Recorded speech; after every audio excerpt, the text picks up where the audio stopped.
entertainment, entertainment, entertainment, entertainment, entertainment, entertainment.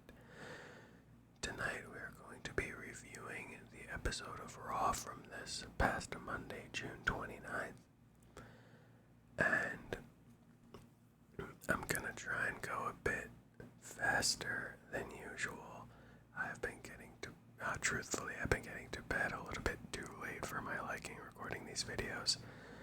So, I'm not gonna call it fast and aggressive because I don't know if I have that in my bag right now. I'm still trying to figure out my audio as it is.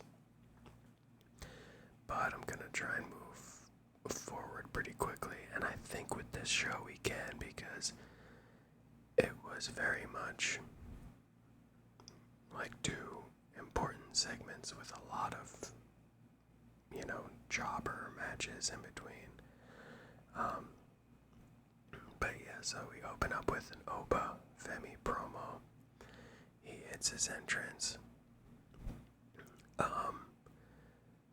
He kind of just has a generic promo celebrating that he won the King of the Ring. But then he has a choice to make. And then as he says that, Brock Lesnar's music hits. And, everyone's going crazy. It's Brock Lesnar.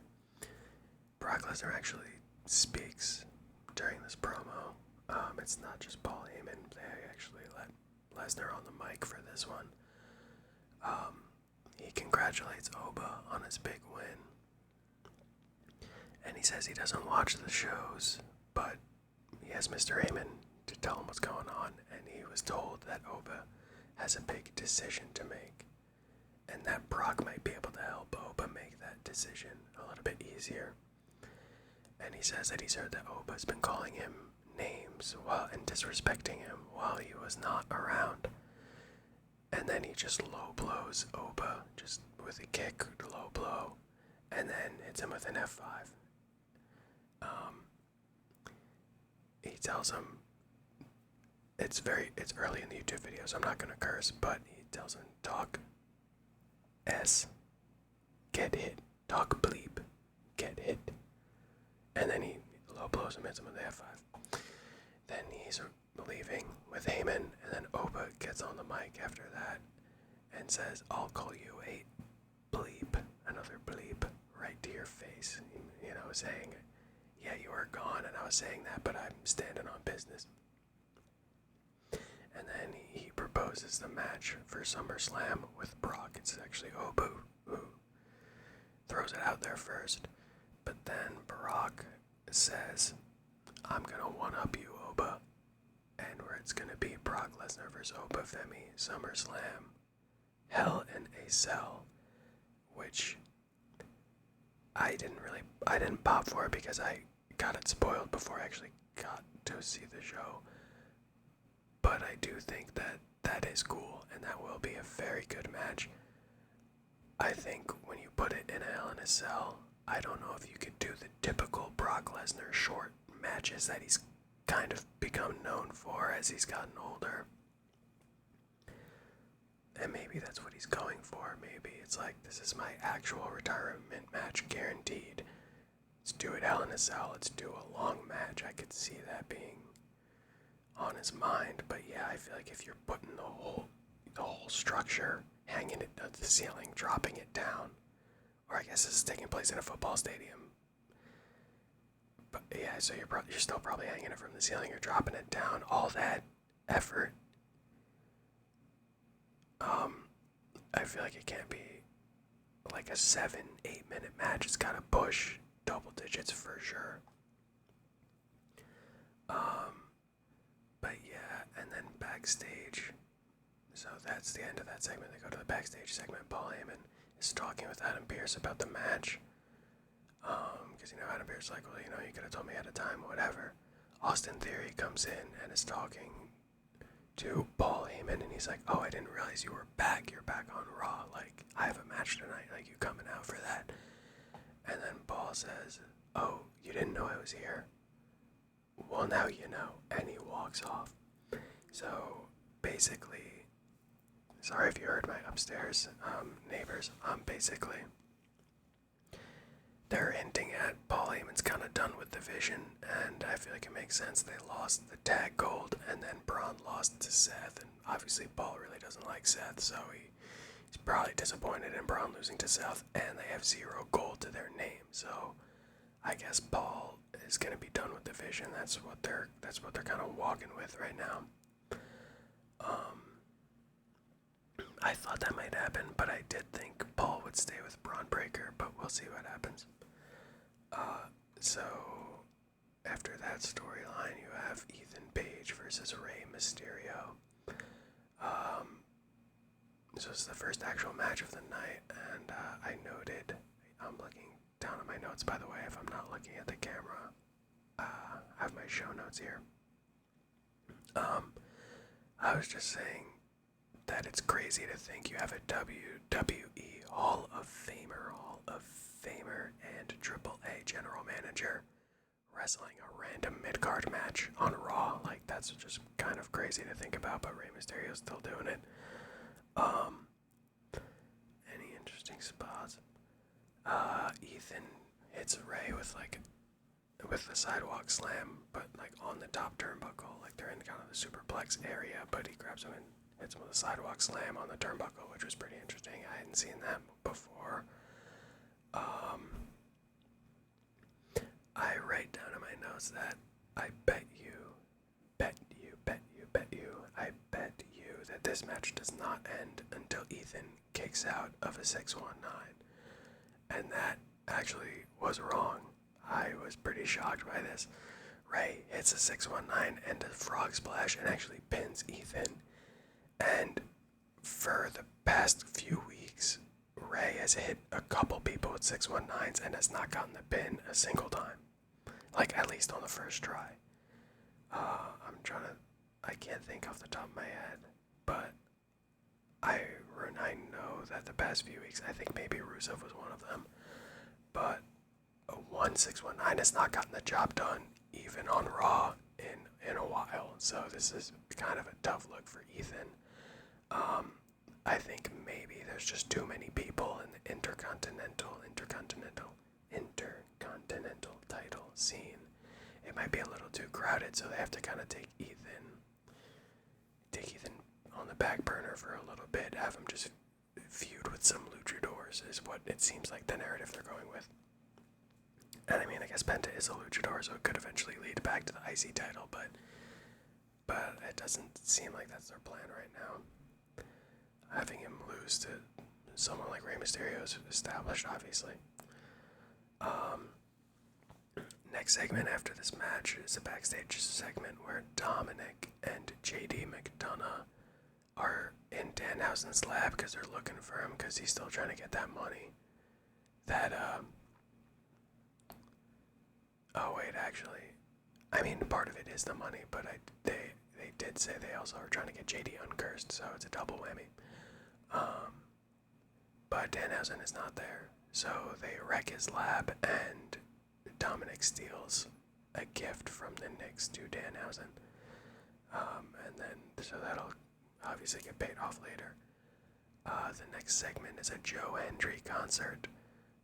He invites the Street Profits out, and they basically thank the fans, the WWE Universe, Seth Rollins, and Joe himself for helping them defeat the Vision, because Joe Hendry stopped Logan Paul from interfering in the match, and then Seth, distracted Braun Breaker so they could get the pin.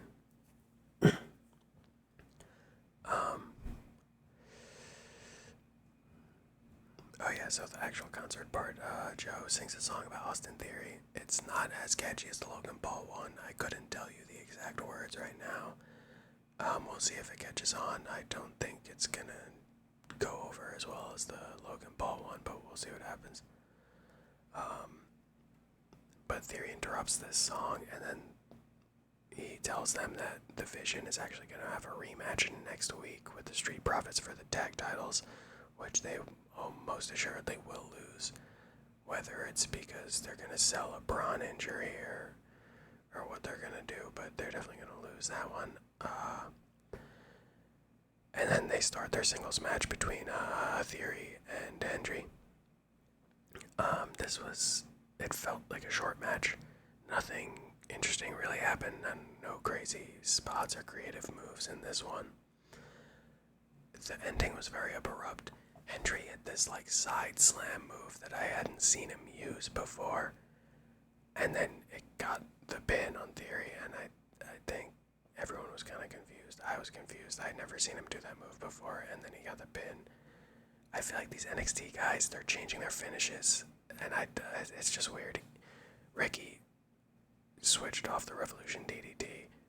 Ethan Page hasn't been doing the Twisted Grin, and now Joe Hendry did this weird side slam thing. I don't know if that's going to stick. But yeah, so not a great match. I mean, I like Joe Hendry. He's fun. So we'll see if there's anything better going on in his future. And obviously the Vision has this storyline going on where they're probably breaking up. Okay, so backstage segment. Raquel Rodriguez is asking Pierce for an Intercontinental title shot, but instead she gets a match, a number one contenders match with Maxine Dupree tonight for the Women's Intercontinental Championship against Sol Ruca. And now that I'm going through these notes, I am realizing neither Intercontinental Champion was on the show tonight, which is strange for the Intercontinental belt. You know, it's the working man's belt, it's the workhorse belt, and Penta and Sol Ruca were both nowhere to be found. I think Penta may have dapped up somebody like Chad Gable, I think, before the match, but that was it. No speaking for either of them. They're still pushing this storyline. Liv comes in and she starts complaining about her issues, about how Io is challenging her and how Danhausen cursed her, and then Raquel and Roxanne both kind of roll their eyes when she starts talking all about herself. So they're still building that storyline for that eventual turn. We'll see when that happens. The next segment, Io comes out to cut her promo after winning the Queen of the Ring. She just says that she beat Liv this weekend and she will do it again at SummerSlam. So obviously, trouble plays. Trouble. And Liv comes out and interrupts her, of course. Liv is basically putting the curse over her, saying that she only lost because Io got lucky that Liv was cursed by Danhausen.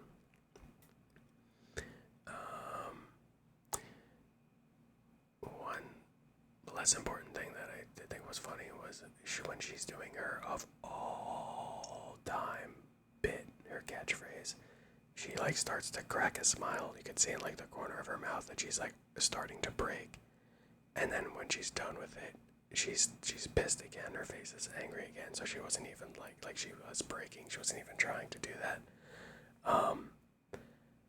But yeah, so then Roxanne Perez and Raquel jump Io, and they target that knee that she heard at Night of Champions when she landed on the steel steps.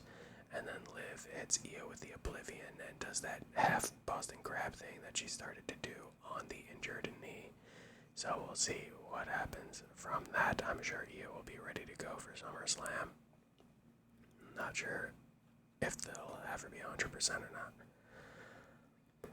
The next segment was a match between LA Knight and Jimmy Uso.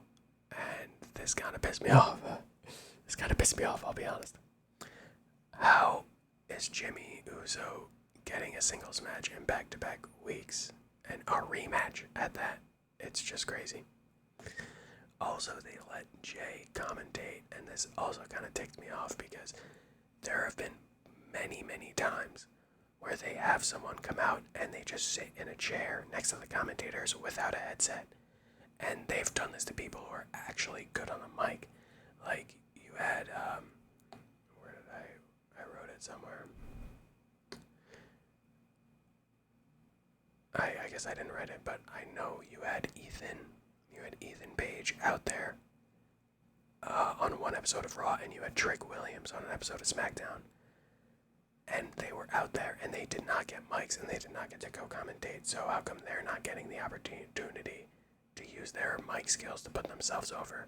But you're letting Jay do it, who's not even good on the mic. So it's just pretty blatant bloodline favoritism, it feels like. Not to sound all LA Knight on you guys, but that's just what it felt like. To be fair, Jay did have some funny interactions with Cole and like, but it's funny in like a goofy way. He's not like doing anything good. Like, I'm not doing anything good, but he doesn't have any good lines. It's just funny to hear him talking to Michael Cole and then ending every sentence with "yeet." It's like goofy. So the finish to this match, LA, like, goes to throw Jimmy into Jay, but like pump fakes him, and then Jay like flinches, and then so then like Michael Cole is like making fun of him for flinching, so then he's like looking at Cole saying like, he's saying he didn't flinch or something like that, and then LA Knight just blindsides him with a big boot to the face while he's not looking. He's looking over at Michael Cole. So then, when LA Knight is back in the ring, Jey Uso comes up to the apron and distracts LA Knight, and then he gets rolled up by Jimmy and loses the match 1, 2, 3 on a quick pin. And even with a Jey Uso distraction, I can't believe they put Jimmy over LA Knight. First of all, now that I'm thinking about it, LA Knight won 1 and Jimmy won 1, so now what? Next week they're going to have a third match, or in 2 weeks they're going to have a third match to settle the score. Like, it's insane. But then you could say, oh, well, Jay distracted him, so it doesn't count. But he literally provoked Jay completely on his own. Jay did not interfere in the match at all the entire time until LA Knight literally kicked him in the face. So even with that argument of he got distracted and lost, he brought it on himself, so it's not even like a good argument. I feel like it's just a bad luck for LA Knight. In a continuous sea of bad looks for LA Knight, of course, with how he is booked. Oh yeah, so the only thing that I could see them doing, I guess it's pretty obvious, but the only reason they have for having LA Knight lose and blame Jey Uso is so that he will accept help from Solo. Like, that's pretty much the only thing they're doing. Because after the match, Jay jumps LA, but then Solo sneaks up behind Jimmy while Jay is like fighting LA, and he hits him with the spikes, pretty much same as last week. It looked pretty much the same. So then, Jay turns around and like chases Solo or however it went down, but it's pretty obvious that oh no, I actually have it written. Jay is distracted with Solo, like looking at Solo as he leaves after spiking Jimmy, and then LA Knight hits him with the BFD. So that's where they're going. They're gonna have LA Knight and Solo team up. Like, he has to, because he didn't agree on SmackDown, but now he'll agree, I guess. So we'll see what happens with that storyline. They then run the clip of the Night of Champions post-show where Gunther and Nick Aldis, the general manager of SmackDown, have like a physical altercation. And they say that Aldis is placed on administrative leave. And Adam Pearce will actually be the general manager for both shows in the meantime. I don't know who Nick Aldis is outside of the general manager of SmackDown. I know he was a wrestler. I never seen him. I must not have been watching during that point, but everyone on the internet is saying he's off TV so that he could train and have a match with Gunther. Sure. I guess another career to be killed for Gunther. I don't know. Doesn't do anything for me right now. They have a backstage segment with the Bloodline, basically just saying that both Jacob Fatu and Jey Uso are going to be on SmackDown this week because Fatu was told to take care of Solo by the OTC, and Jey is going to challenge Sami Zayn for the WWE title because he's getting cold for the Bloodline, so they're going to be on SmackDown. They then play a Lyra Valkyria promo video where she's basically just going crazy. Like, they have the makeup done, like as if she's literally crazy. And her main point was just that Bailey was supposed to be one of the best, so she was trying to use her to, elevate herself, but they kept losing, so now Lyra's just gonna focus on herself.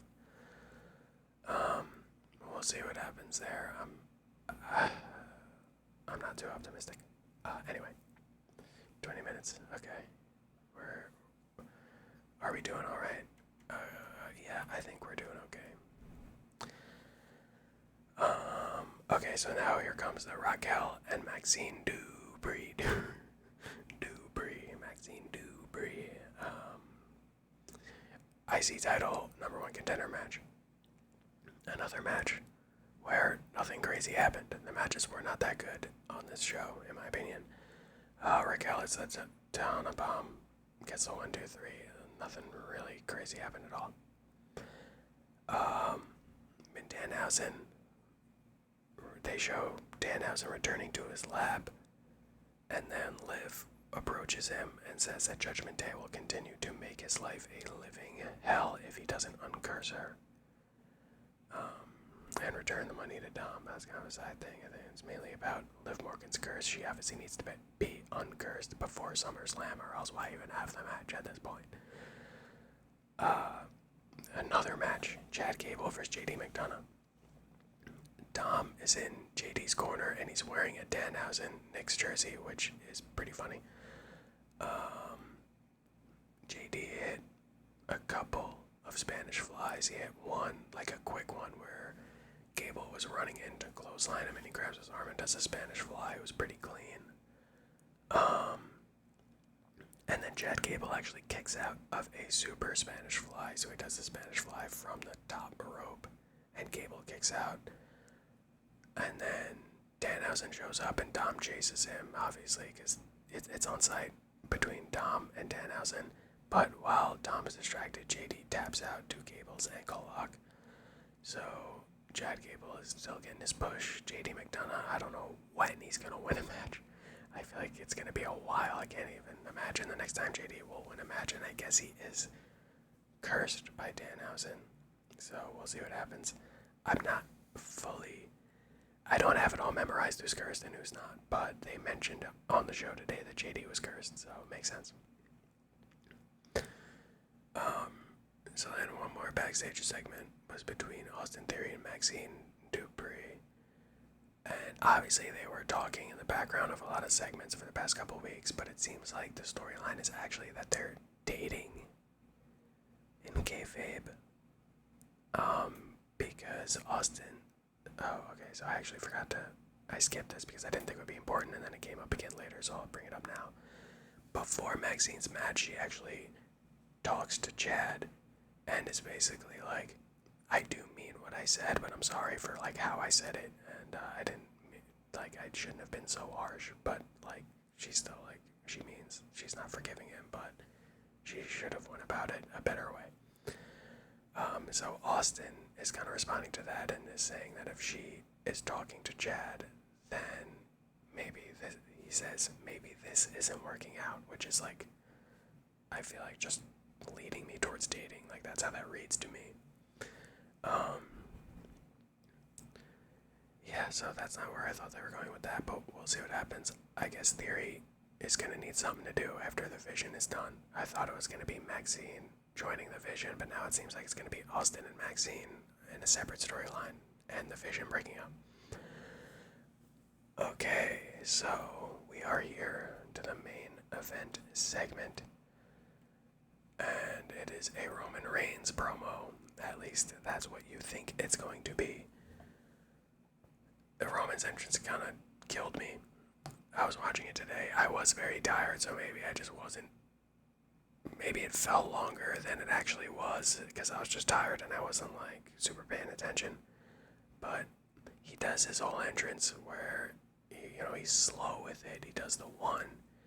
He, like, brings up the title for the pyro when he first gets onto the entrance ramp, walks to the ring, points to the crowd, like, not facing the camera, then goes in the ring and does the third title raise for the second pyro. So it's a long entrance. And then after his entrance, he just stood there in silence, letting the crowd cheer and chant and whatever for way too long, even for him. Like, obviously he does this. He likes to just stand there and aura farm and mog and whatever, but this specific time, I just clocked that it just took so long, in my opinion. I don't know, maybe it wasn't longer than usual, but it felt like unbearably long. Because then he does his, I forget where they were already, which isn't great. Yeah, I don't remember, but he says the name of the town or city and then says, "Acknowledge me." And then they cheer again and chant ODC again.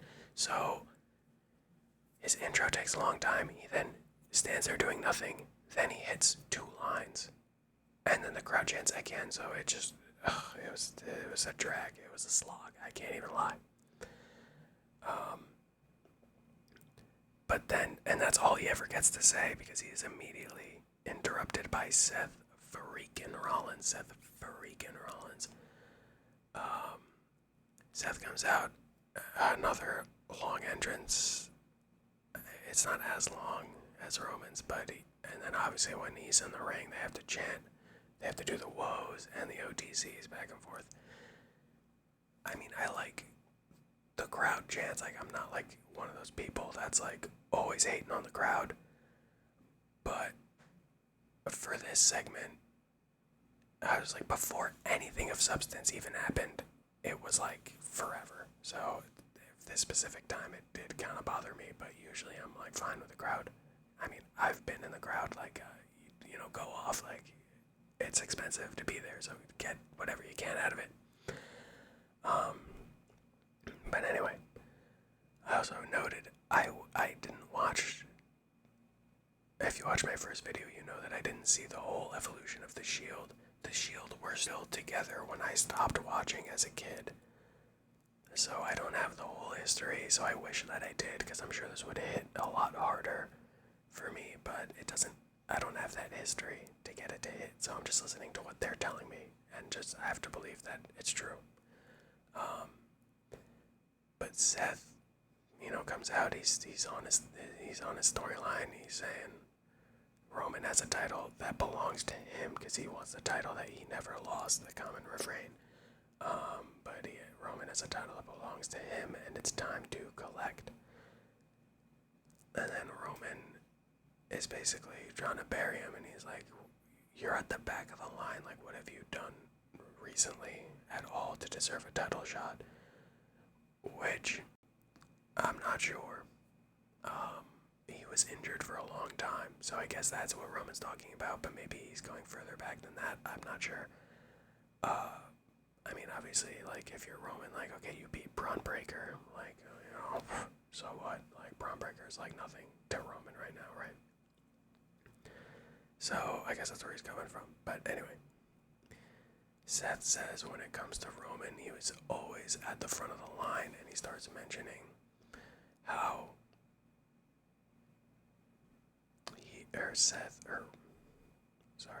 Roman owes Seth for basically everything he has, and Seth is saying that he owns Roman, and then he lists a bunch of examples again. I haven't seen these shows, so this is what he says. He says WrestleMania 41, he pinned Roman. I know there was the triple threat. He's saying he pinned Roman and he took Paul Heyman. And then I guess WrestleMania 40, he did something to help Cody win. And then he said during Roman's famous reign, his 4-year-long reign, he beat everybody, but I guess he never beat Seth. He never defended the title against Seth. That, I'm not sure if that's true, but that's what he's saying. He said he beat everyone but me. And then he mentions that he cashed in and basically stole Roman's Mania main event. So he lists all these things to kind of get Roman to want to fight him, and then he tells Roman that he's giving him a gift because he being Roman, has done everything in this business except beat me being Seth Rollins. And I looked this up because I was like, is that true? Like, they've been in the company for so long together. I'm sure they've fought, and they have. And Roman has beaten Seth one-on-one before. However, I think the argument was it was like once it was like on Raw, and then like another, like I think they were either both on Raw or something like that. But there was never, I guess, a main PLE match of this magnitude between them, at least since the 20 teens. So I guess it's fair, you know. It's not like by the letter of the law true, but the spirit of it is true.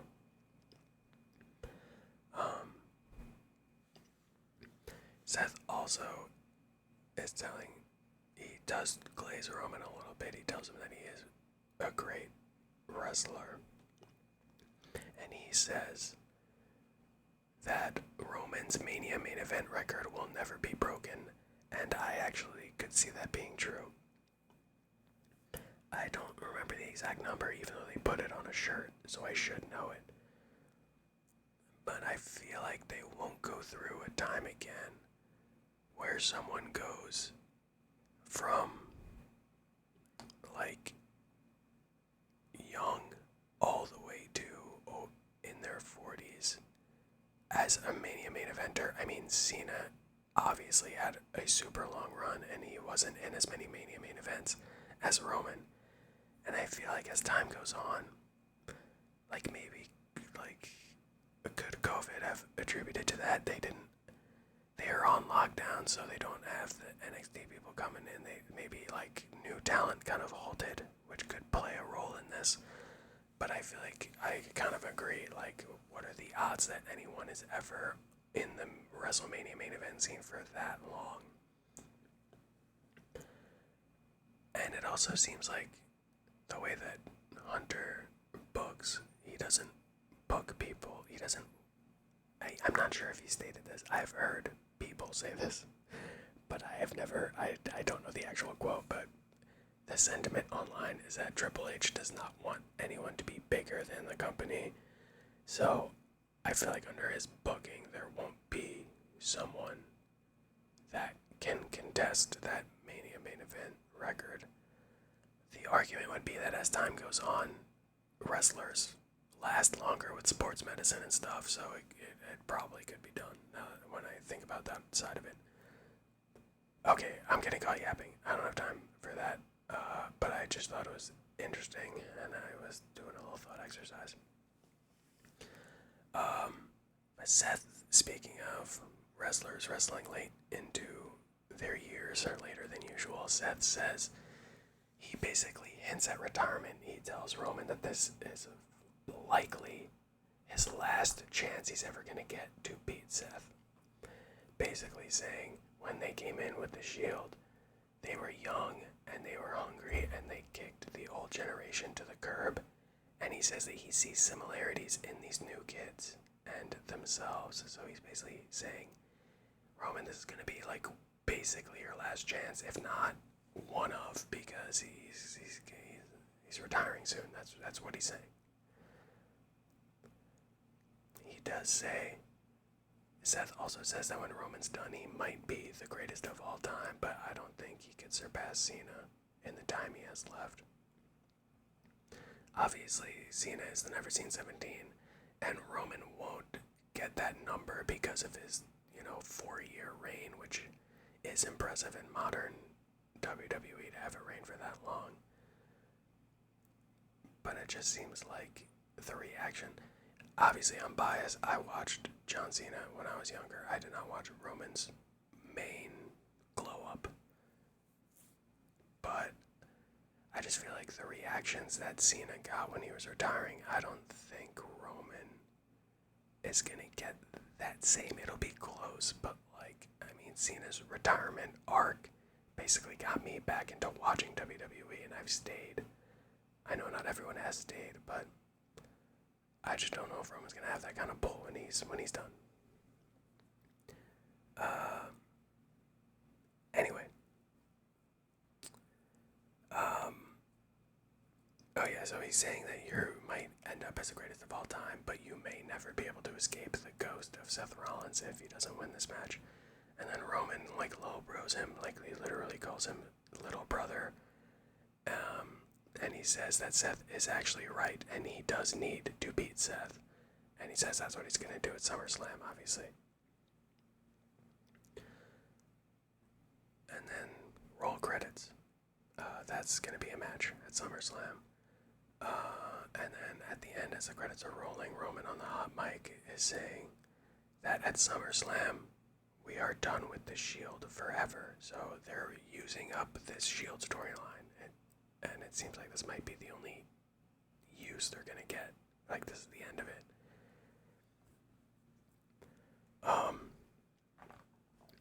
So, my opinion on this match. I do think it would be cool if Seth was the one person that Roman never beat in a big spot. Because obviously Roman has had the more successful career than Seth. So it would be nice for Seth to have that in his back pocket at least.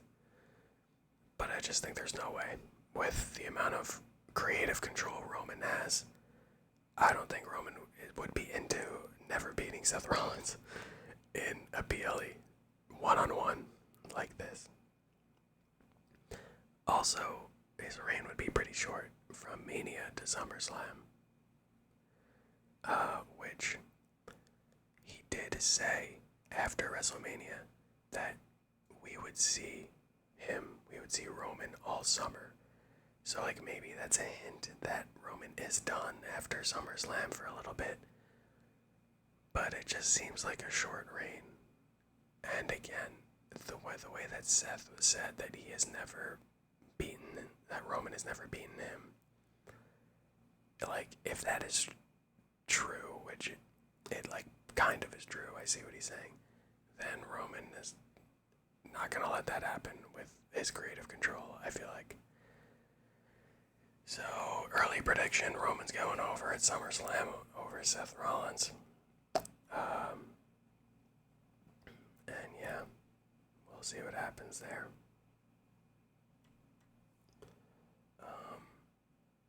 So, NXT review coming up tomorrow, hopefully.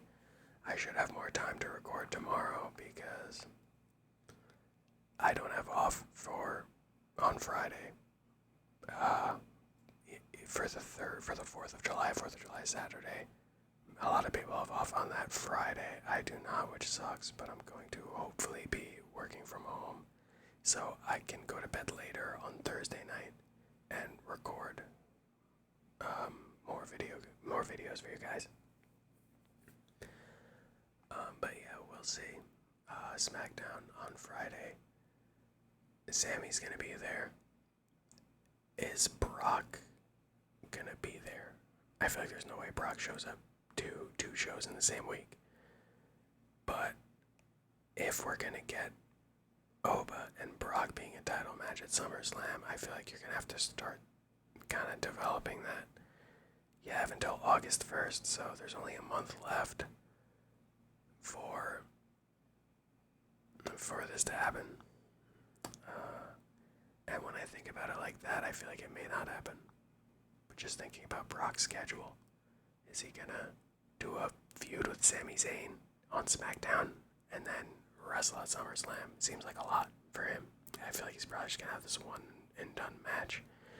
As cool as it would be for Brock to get the title so that he can cash in as King of the Ring, like properly, Oba can. I don't know if that's likely. They also, like, Adam Pearce literally asked Oba, like, are you sure you want to give up your title opportunity to have this match with Brock? So it seems like that's not even in their mind right now. Although it would have been better, obviously, if Oba wins the King of the Ring and then Brock is like, I need to get this match with Oba, so I actually have to win the title so that I can face Oba, like, earn that chance to settle the score. instead of Oba just being like getting booked to win King of the Ring just to say whatever, King of the Ring doesn't matter and I'm gonna forego that to wrestle Brock. It would have been cooler if they kind of flipped the dynamic on its head and had Brock be like, I actually need to do something so that I can fight Oba. But whatever. It is what it is. It's probably not gonna happen. But we'll see. Thank you guys so much for watching. I'll talk to you guys tomorrow. Let me know down below what you thought of the show, what you think of my audio. I'm curious to know. I never rated the show. Okay, very quickly, we're giving this a number out of 10. Oba, you had Brock Lesnar. The matches were kind of mid. And then you had the promo for Seth. I think I gave last week a 5, just to be right down the middle. If this was worse, it feels so harsh to say 5 out of 10, 3 out of 10.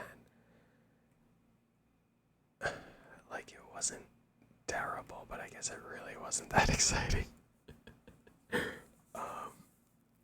Like before I watched the show, I saw on YouTube the 2 matches that got announced for SummerSlam, and it feels like I could have skipped the entire episode because I knew, like, that was the main thing, was Oba and Brock and Hell in a Cell, and then Seth and Roman getting announced. That was like the main show, and then everything in the middle of that, I guess besides Paul Heyman ghosting Austin Theory, is like pretty not consequential. But okay, for real this time, have a good night. I'll hopefully upload tomorrow, NXT review. If not, I'll probably skip it, to be honest, and just jump right to SmackDown since it's already gonna be Thursday. But yeah, have a good night. Peace.